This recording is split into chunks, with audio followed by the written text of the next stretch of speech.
అన్నదాత అన్నదాత మీ అన్నదాత చెమటోడ్చి ఆహారాన్నందించే రైతన్నా అనునిత్యం నీ కండదండగా నిలిచే నేస్తం ఎవరన్నా అన్నదాత అన్నదాత మీ అన్నదాత.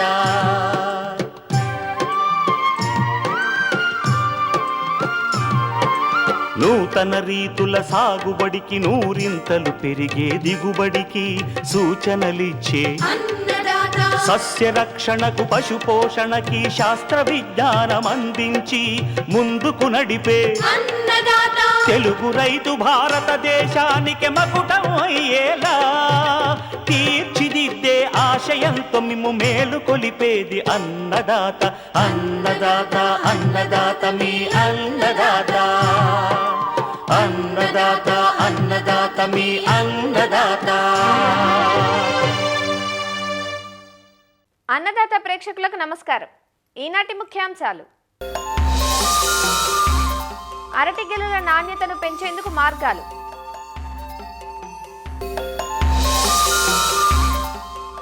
ఆగాకర సాగులో మెలకువలు,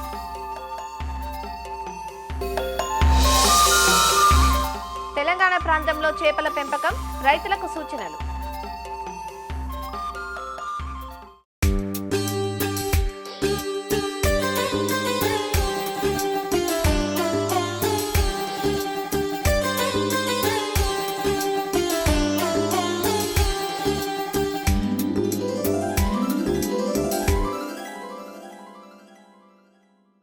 తీగజాతి కూరగాయ పంటల్లో ఇటీవల ఆదరణకు నోచుకుంటున్న పంట ఆగాకర. దీన్నే బోడకాకర అని, బొంతకాకర అని అంటుంటారు. హిందీలో జంగ్లీ కరేలా అని, కక్రోల్ అని, ఆంగ్లంలో స్పైన్ గార్డ్ అని అంటారు. పేరులో కాకర ఉన్నా ఈ కాయలో చేదు ఉండదు. కాయలు మృదువైన ముళ్ళు కలిగి నిమ్మకాయంత పరిమాణంలో ఉంటాయి. ఆగాకర కాయల్లో బి విటమిన్లు, ప్రోటీన్లు ఎక్కువగా ఉంటాయి. అంతేకాక మధుమేహ వ్యాధి, దగ్గు, ఆయాసం వంటి శ్వాస వ్యాధులు, అల్సర్లు, కామెర్లు వంటి వ్యాధులను నివారించే ఆరోగ్య ప్రయోజనాలు కలిగి ఉండటంతో వీటికి మార్కెట్లో మంచి ధరలు పలుకుతుంటాయి. ఆగాకర ఎక్కువగా చెరువు గట్లపై, బీడు భూముల్లో, కొండ ప్రాంతాల్లో సహజ సిద్ధంగా తీగలా అల్లుకొని కాయలు కాసే పంట. ఈ మధ్యకాలంలోనే దీన్ని వాణిజ్యపరంగా సాగులోకి తెస్తున్నారు. అధిక వర్షపాతం, అధిక వేడి, అధిక తేమతో కూడిన వాతావరణంలో బాగా అందివస్తుంది. తెలంగాణలోని ఉమ్మడి ఖమ్మం, మహబూబ్ నగర్, ఆదిలాబాద్, నిజామాబాద్లోని అటవీ ప్రాంతాలు, ఎత్తైన కొండ ప్రాంతాల్లో ఆగాకరను రైతులు సాగు చేస్తున్నారు. ఆడ మగ మొక్కలుండే ఈ పంట సాగులో కొన్ని ముఖ్యమైన మెలకువలను తెలియజేస్తున్నారు శ్రీ కొండా లక్ష్మణ్ తెలంగాణ రాష్ట్ర ఉద్యాన విశ్వవిద్యాలయం హైదరాబాద్ రాజేంద్రనగర్లోని కూరగాయల విభాగం శాస్త్రవేత్త డాక్టర్ సాయి కృష్ణ నిఖిల్. ఈ ఆగాకరనే మనము బోడకాకర, బొంతకాకర, పిచ్చి కాకర అని కూడా అంటాము. దీని సైంటిఫిక్ నేమ్ తీసుకున్నట్టయితే మొమాడికా డయోసియా. ఇది మనకి కుకుర్బిటేసి ఫ్యామిలీకి చెందిన తీగ మొక్క. ఈ తెలంగాణలో ఇది ఎక్కువ మట్టుకు అయితే నార్దర్న్ తెలంగాణలో కరీంనగర్, నిజామాబాద్ ఇట్లాంటి కొంచెము హిల్లీ ప్లేసెస్లో ఎక్కడైతే ఈ గుట్టల ప్రాంతాలలో దీన్ని సాగు చేస్తున్నారు. ఇది ఒక డయోషియస్ ప్లాంట్. డయోషియస్ ప్లాంట్ అంటే దీంట్లో మేల్ అండ్ ఫీమేల్ ప్లాంట్స్ అనేది సపరేట్గా ఉంటాయి. మేల్ ఫ్లవర్ సపరేట్గా ఉంటుంది, ఫీమేల్ ఫ్లవర్ కూడా సపరేట్గా ఉంటుంది. ఇప్పుడు పాపులర్గా ఉన్న వెరైటీస్ అయితే అర్కా భరత్ అనే ఈ వెరైటీ చెటాలి centre, Indian institute of horticulture research చెటాలి సెంటర్ నుంచి మేము ఈ ప్లాంట్స్ తీసుకొని వచ్చాము. ఇదే కాకుండా ఒకవేళ వేరే వెరైటీస్ ఏదైనా ప్రిఫరబుల్ అంటే కాశీ గౌతమ్ అని Indian institute of vegetable research Varanasi వాళ్ళు రిలీజ్ చేసిన కాశీ గౌతమ్ అనేది ఒకటి ఉంది. ఇంకొకటి నీలాంచల్ శ్రీ, ఇది మనకి ఒరిస్సా నుంచి వచ్చిన వెరైటీ. ఈ 3 వెరైటీలు కూడా తెలంగాణకి సూట్ అవుతాయి. యూజువల్గా సమ్మర్ సీజన్ స్టార్టింగ్లో అంటే వేసవి కాలము స్టార్ట్ అయ్యే టైంలో దీన్ని మనం ప్లాంటింగ్ తీసుకోవాలి. దీన్ని ప్లాంటింగ్ మనము ఒకవేళ రూట్ సక్కర్స్తో కానీ లేకపోతే సీడ్స్తోనన్నా తీసుకోవచ్చు. సీడ్స్తోన ఎందుకు తక్కువగా ప్రిఫర్ చేస్తాము అంటే సీడ్స్తోన తీసుకున్నట్టే జర్మినేషన్ పర్సంటేజ్ చాలా తక్కువగా ఉంటుంది. జర్మినేషన్ పర్సంటేజ్ ఓన్లీ 30% వరకే వస్తుంది. అందుకే చాలా మటుకు మనం దీన్ని రూట్ సక్కర్స్తో ప్రాపగేట్ చేయడానికి ప్రిఫర్ చేస్తాము. ఒక ఎకరాకి మనకి ఆల్మోస్ట్ ఒక 1000 ప్లాంట్స్ వస్తాయి. ఆ 1000 ప్లాంట్స్లో మనము మళ్ళీ మేల్ ఫీమేల్ రేషియో అనేది డిస్ట్రిబ్యూట్ చేసుకోవాల్సి వస్తుంది. 900 ప్లాంట్స్ ఫీమేల్ తీసుకున్నట్టయితే ఒక 100 ప్లాంట్స్ మేల్ తీసుకోవాలి. అంటే మనం సపోజ్ ఎవ్రీ 10 ప్లాంట్స్కి ఒక ఫీమేల్ ప్లాంట్ని పెట్టుకోవాలి. అప్పుడే పాలినేషన్ అనేది సరిగ్గా జరిగి ఫీమేల్ ప్లాంట్స్ మీద ఫ్రూటింగ్ అనేది వస్తుంది. స్పేసింగ్ తీసుకున్నట్టయితే ఇది ప్లాంట్ టు ప్లాంట్ ఒక 1 మీటర్ స్పేసింగ్ తీసుకుంటే రో టు రో 1.5 మీటర్ స్పేసింగ్ తీసుకోవాలి.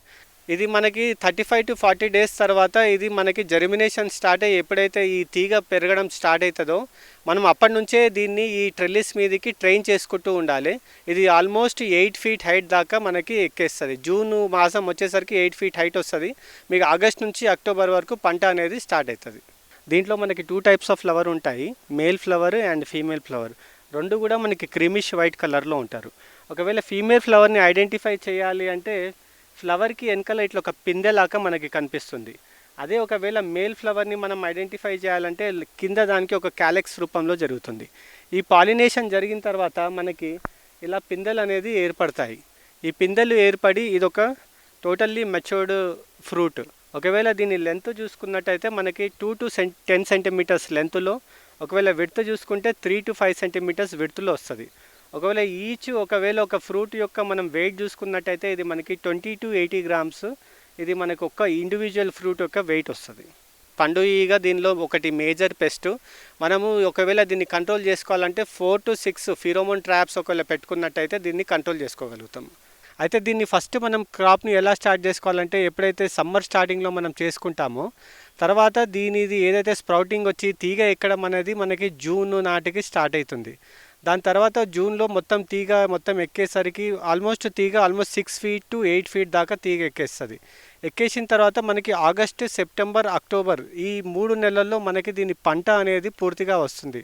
ప్రతి వారానికి ఒక 2 సార్లు మనం తీసుకోవచ్చు. ఎకరానికి తీసుకున్నట్టయితే 8 నుంచి 10 క్వింటాళ్ళు ఎకరానికి దీని దిగుబడి వస్తుంది. ఇది ఎప్పుడైతే లేతగా ఉంటుందో పండు, లేతగా ఉన్నప్పుడే దీనికి మార్కెట్లో మంచి ధర వస్తుంది. ఒకవేళ ముద్రినట్టయితే ఇది ఆరెంజిష్ కలర్లోకి వచ్చేసి దాని తర్వాత దీని కీపింగ్ క్వాలిటీ కానీ మార్కెటబిలిటీ అనేది దెబ్బతింటుంది. లేతగా ఉన్నప్పుడైతేనే మనకి మార్కెట్లో మంచిగా ఇది అమ్ముడుపోతుంది. ఒకవేళ రేట్ చూసుకున్నట్టయితే ఇది మనకు ఆల్మోస్ట్ 150-200 రూపీస్ పర్ కేజీ ఇది మనకి రీటైల్ మార్కెట్లో అమ్ముతున్నారు. మీకు సెప్టెంబర్, అక్టోబర్ ఎండ్ దాకా కూడా ఈ పంట వస్తుంది. ఒకవేళ ఎవరైనా కూడా దీని గురించి తెలుసుకోవాలి, ఒకసారి పంట చూడదలుచుకుంటే కూరగాయల పరిశోధన స్థానం రాజేంద్రనగర్కి వస్తే ఇప్పుడు పంట ఆల్రెడీ క్రాపింగ్ స్టేజ్లో ఉంది. ఇది అక్టోబర్లో ఎప్పుడైతే మనం మొత్తం హార్వెస్ట్ కంప్లీట్ అవుతుందో దీని తర్వాత ఏమవుతుందంటే ఈ ప్లాంట్స్ అన్నీ చనిపోయి హైబర్నేషన్లోకి వెళ్ళిపోతాయి. హైబర్నేషన్లో అక్టోబర్కి వెళ్ళిపోయిన తర్వాత తీగలంతా చనిపోయి హైబర్నేషన్కి ఎప్పుడైతే వెళ్తుందో మళ్ళీ మీకు నెక్స్ట్ టైం ఎప్పుడైతే మళ్ళీ వర్షాలు స్టార్ట్ అవుతాయో అప్పుడు మళ్ళీ జర్మినేషన్ స్టార్ట్ అవుతుంది. ఇది బహువార్షిక పంట, అంటే మీకు ఆల్మోస్ట్ 5 నుంచి 6 years దాకా వస్తుంది. ఒకసారి నాటుకున్నారంటే ఆల్మోస్ట్ 6 years పంట. ఇది రైతులకు చాలా లాభదాయకంగా ఉంటుంది.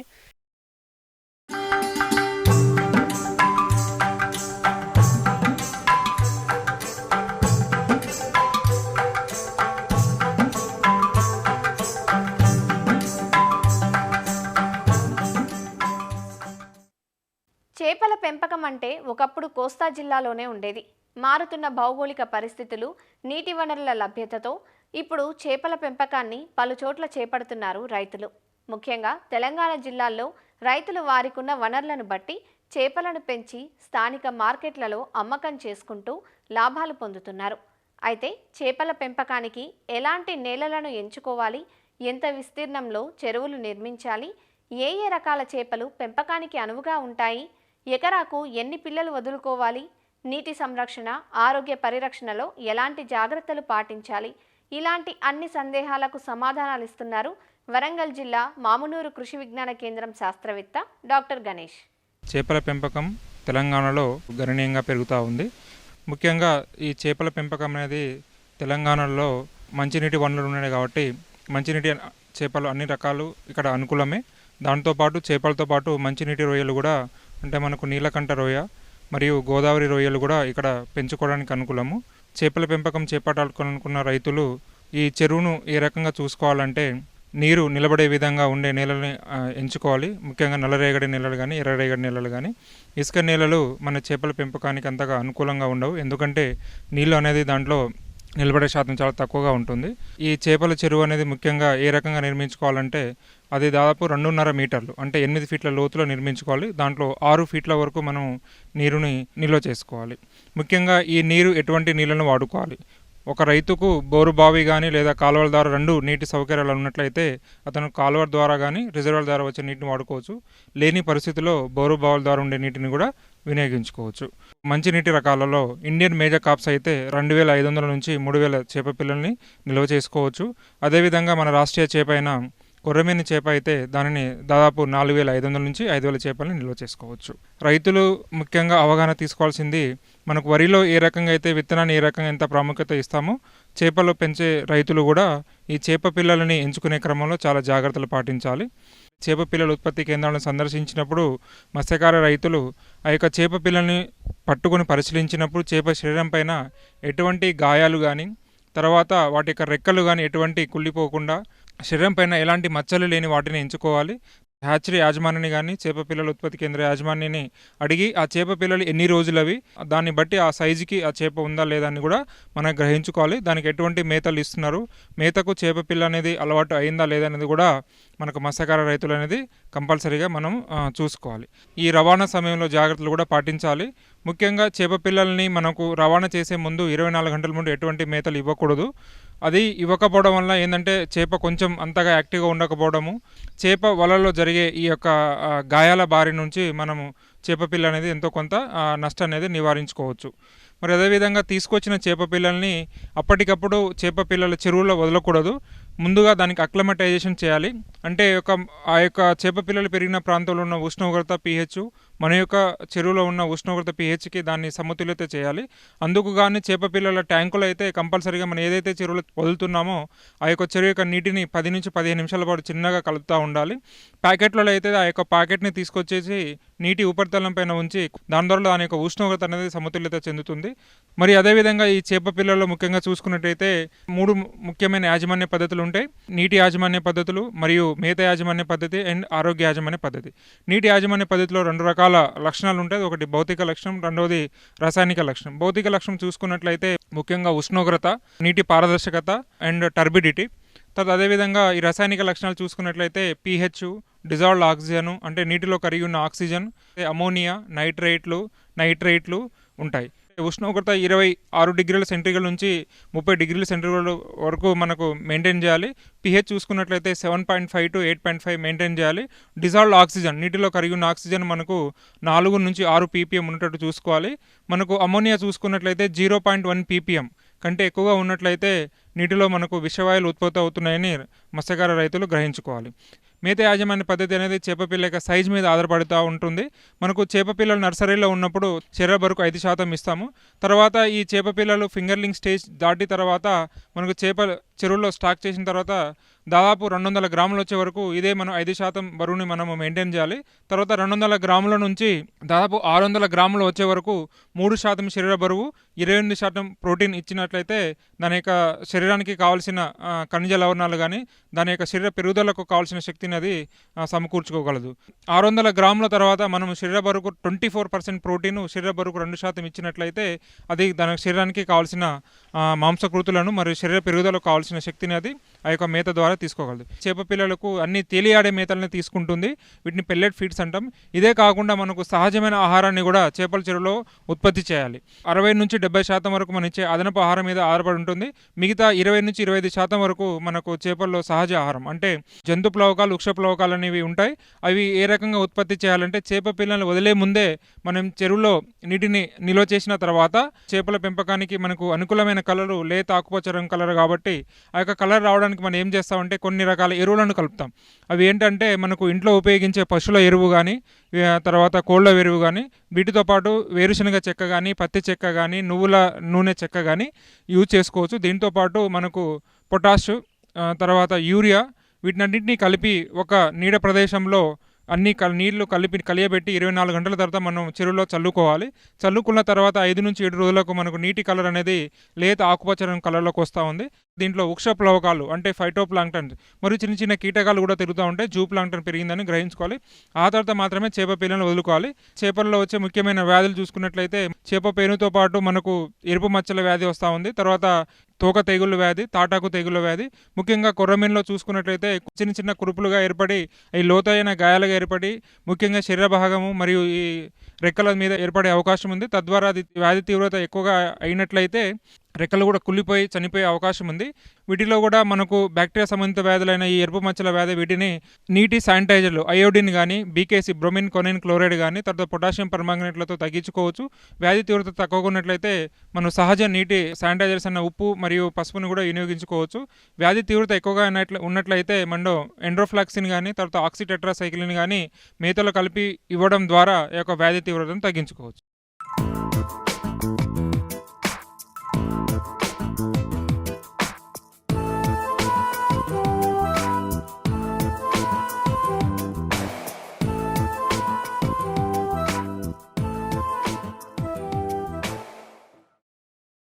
అరటి అన్ని వయసుల వారు భేషుగ్గా తీసుకోగలిగే ఫలం. అందుకే ఏ సీజన్లోనైనా ఎన్ని రకాల పండ్లు మార్కెట్లోకి వచ్చినా అరటికి డిమాండ్ మాత్రం తగ్గదు. ఉభయ తెలుగు రాష్ట్రాల్లోని అన్ని రకాల భూముల్లో సాగు చేసుకునే అవకాశం ఉండటంతో సాగు విస్తీర్ణం కూడా ఏటికేడు పెరుగుతూ ఉంది.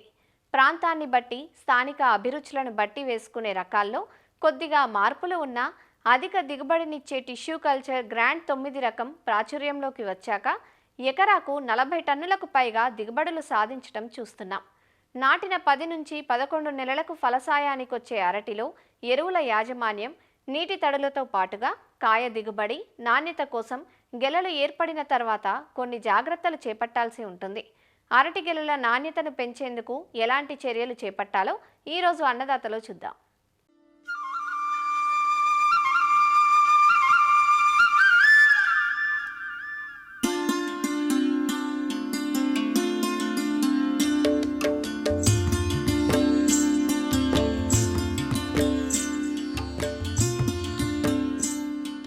అరటి రకాన్ని బట్టి నాటిన 6 నెలలకు గెలలు వేయటం మొదలు పెడతాయి. గెలల అభివృద్ధి దశలో కొన్ని మెళకువలు చేపట్టినట్లయితే అధిక బరువుతో, మంచి సైజుతో ఆకర్షణీయమైన గెలలను పొందవచ్చు. తద్వారా మార్కెట్లో అధిక ధరలను రాబట్టుకోవచ్చు. అరటి గెలల దశలో చేపట్టాల్సిన యాజమాన్యపు మెళకువలేవో చూద్దాం. ముందుగా ఆకులను తొలగించటం. దీనినే డీట్రాషింగ్ అంటారు. గెలలకు దగ్గరగా ఉన్న ఆకుల వల్ల గెలలపై రాపిడి జరిగి కాయలపై గాయాలు ఏర్పడతాయి. అవి నల్ల మచ్చలుగా మారి గెల నాణ్యతను తగ్గిస్తాయి. ఈ రాపిడిని నివారించాలంటే గెలల అభివృద్ధికి అవరోధంగా ఉన్న ఆకులను, వాటితో పాటు చీడపీడలు ఆశించిన ఆకులను కూడా తొలగించాలి. తరువాతది బెల్ ఇంజెక్షన్. గెలల అభివృద్ధి దశలో రసం పీల్చు పురుగుల బెడద ఎక్కువగా ఉంటుంది. ముఖ్యంగా తామర పురుగుల వల్ల గీకినట్లుగా గరుకు మచ్చలు, గార ఏర్పడుతాయి. రసం పీల్చు పురుగుల నివారణకు పూమొగ్గ, కాడ వచ్చే సమయంలోనే కాడ దిగువ భాగంలో బెల్ ఇంజెక్షన్ ద్వారా ఇమిడాక్లోప్రిడ్ 1 మిల్లీలీటరు లీటరు నీటికి కలిపిన ద్రావణాన్ని కాడ లోపలికి పంపించాలి. దీనివల్ల గెల అభివృద్ధి దశలో రసం పీల్చు పురుగుల బారి నుంచి కాపాడుకోవచ్చు. తరువాతి యాజమాన్య చర్య డీఫ్లవరింగ్. గెలలోని హస్తాలు వచ్చే సమయంలో హస్తాల చివరన ఉండే చిన్న పూలను తొలగించాలి. ఈ పూలను తొలగించటం వల్ల గెలలపై రసం పీల్చు పురుగుల బెడదను తగ్గించవచ్చు. ఇక గెలలోని హస్తాల మధ్య రాపిడి జరగకుండా నివారించటానికి 2 వరుసల హస్తాల మధ్య మృదువుగా ఉండే పర్ఫురేట్ షీట్ను ఉంచాలి. ఇది కుషన్లా పనిచేసి రాపిడిని నివారిస్తుంది. మరో యాజమాన్య చర్య డీనావెలింగ్, అంటే మగ పువ్వును తొలగించటం. గెలలోని అన్ని హస్తాలు ఏర్పడిన తరువాత కాడ చివరన ఉండే పువ్వును మగ పువ్వు అంటారు. ఈ పువ్వును తొలగించటం వల్ల కాయలు బాగా అభివృద్ధి చెంది గెల బరువు పెరుగుతుంది. దీనితో పాటు చీడపీడల బెడద తగ్గుతుంది. మరో ముఖ్యమైన యాజమాన్యం అరటి గెల తొడిమెను కప్పి ఉంచటం. అరటిలో గెలలు వేసే ముందుగా ఒక పోటాకు వస్తుంది. ఈ పోటాకుతో గెల వంపు భాగాన్ని, అలానే గెల పైభాగాన్ని కప్పి ఉంచాలి. దీనివల్ల వంపు భాగాన్ని అధిక ఎండ నుంచి రక్షించుకోవచ్చు. గెలల నాణ్యత పెంచే మరో ముఖ్యమైన యాజమాన్య చర్య తొడుగుల వాడకం. అరటి గెలలకు తొడిగే సంచులు మార్కెట్లో లభ్యమవుతున్నాయి. గెలలను రసం పీల్చు పురుగులు, శిలీంధ్రాలు, బ్యాక్టీరియా ఇంకా భౌతిక గాయాల నుంచి రక్షించుకోవటానికి, దానితో పాటు గెలలు ఆకర్షణీయమైన లేత ఆకుపచ్చ రంగు సంతరించుకోవటానికి తొడుగులను వాడతారు. సంచులను తొడగటం వల్ల గెలలు వారం నుంచి 10 రోజుల ముందుగా పక్వానికి వస్తాయి. ఈ తొడుగులను గెలలోని అన్ని హస్తాలు వచ్చిన 2 వారాల తర్వాత వాడుకోవాలి. తొడుగులను గెల 2 చివర్లలో కట్టాలి. గెలలు అభివృద్ధి చెందే కాలాన్ని బట్టి రంగు తొడుగులను వాడుకోవాలి. గెల అభివృద్ధి చలికాలంలో ఉంటే తెల్లని తొడుగులు లేదా పేపర్ తొడుగులు వాడాలి. దీనివల్ల చలి తీవ్రత నుంచి గెలలను కాపాడుకోవచ్చు. అదే గెల అభివృద్ధి వేసవి కాలంలో ఉంటే నీలిరంగు తొడుగులను వాడుకోవాలి. ఇవి అధిక వేడి తీవ్రత నుంచి గెలలను కాపాడుతాయి. గెలలపై పోషకాల పిచికారీ కూడా ముఖ్యం. మగ పువ్వును తొలగించిన 15 రోజుల తర్వాత గెలలపై పోషకాలను పిచికారీ చెయ్యాలి. 3 సార్లుగా 15 రోజుల వ్యవధితో పిచికారీ చెయ్యాలి. మొదటిసారి 5 గ్రాముల పొటాషియం నైట్రేట్తో పాటు 5 గ్రాముల సూక్ష్మధాతు మిశ్రమం లీటరు నీటికి కలిపి గెలలపై పిచికారీ చెయ్యాలి. రెండవ, మూడవ పిచికారీలో పొటాషియం సల్ఫేట్ 20 గ్రాములు, దీనితో పాటు 2 గ్రాముల బయోజైమ్ లీటరు నీటికి కలిపి పిచికారీ చెయ్యాలి. పోషకాలు పిచికారీ చేసిన ప్రతిసారి లీటరు నీటికి 2 గ్రాముల కార్బండిజం కలుపుకొని పిచికారీ చేస్తే శిలీంధ్రాల వృద్ధిని నివారించవచ్చు.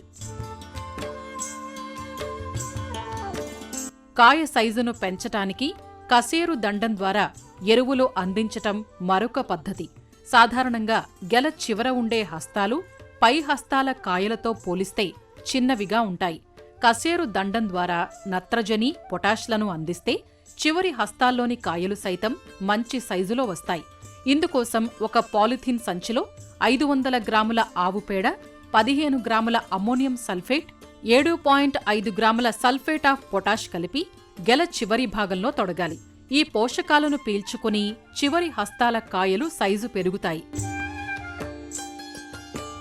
ఇక ఫింగర్ థిన్నింగ్. హస్తాల్లోని కాయలన్నీ ఒకే పరిమాణంలో అభివృద్ధి చెందాలంటే ఆ హస్తంలో సరిగా ఎదగని ఒక చిన్న కాయను తొలగిస్తారు. దీనివల్ల హస్తంలోని అన్ని కాయలు ఒకే ఆకృతిలో, ఒకే పరిమాణంలో పెరగటానికి అవకాశం ఉంటుంది. గెల చివరన ఒక్క కాయను ఉంచటం మరొక మెళకువ. మగ పువ్వును తొలగించిన తర్వాత ఒక్కోసారి కసేరు దండం చివరి భాగంలో శిలీంధ్రపు తెగుళ్లు ఆశించే ప్రమాదం లేకపోలేదు. దీన్ని పట్టించుకోకపోతే గెల మొత్తానికి ఈ తెగుళ్లు వ్యాపిస్తాయి.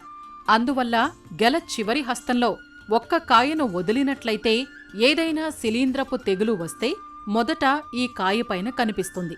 దీనితో మనం ముందుగానే జాగ్రత్తపడి శిలీంధ్ర నాశనులను పిచికారీ చేసుకుని గెలలను కాపాడుకోవచ్చు.